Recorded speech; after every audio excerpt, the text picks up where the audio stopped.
ఏదైతే ఈరోజు ఈ యొక్క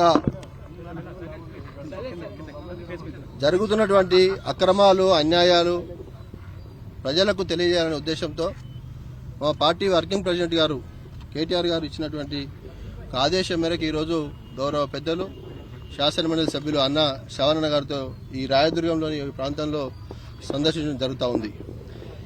ఇక్కడికి వచ్చి చూసి తెలుసుకున్న విషయాల్లో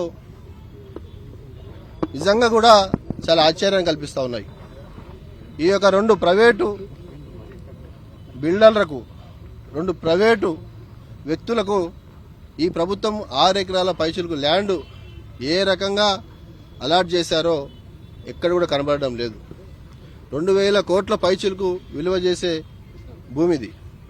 ఇక్కడ మనం చూస్తూ ఉన్నాం, బుల్డోజర్తో బునాదులు తీస్తూ ఉన్నారు. ఎక్కడ కూడా బోర్డు కానీ పర్మిషన్ ఉన్నట్టు కానీ ఎక్కడ ఆధారాలు లేవు. ఈ రాష్ట్రంలో ఒక పేదోడు 60 గజాల్లో 100 గజాల్లో ఇల్లు కట్టుకుంటే మేఘాల మీద పరిగెత్తి కూల్ చేస్తున్న హైడ్రాకు ఈ అరాచకం కనబడట్లేదు, ఈ ప్రభుత్వానికి కనబడడం లేదు. మరి ఈరోజు 2.5 సంవత్సరాలుగా మనం చూస్తూ ఉన్నాం, రోజు ఒక ఇష్యూని కూడా వెలుగులోకి తెస్తా ఉన్నాం.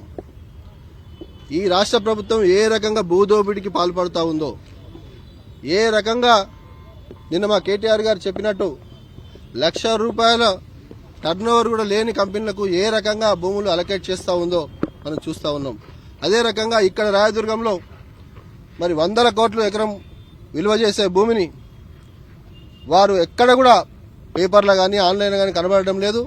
ఏ రకంగా అలాట్ చేశారు అంటే వారు మాకు అలాట్ చేశారు అని చెప్పేసి చాలా తక్కువకు తీసుకొని ఇక్కడ కన్స్ట్రక్షన్ ప్రారంభించారు.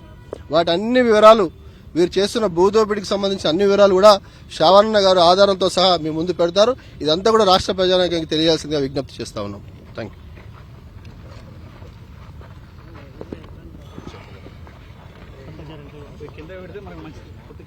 కొంచెం కింద పెట్టాలి.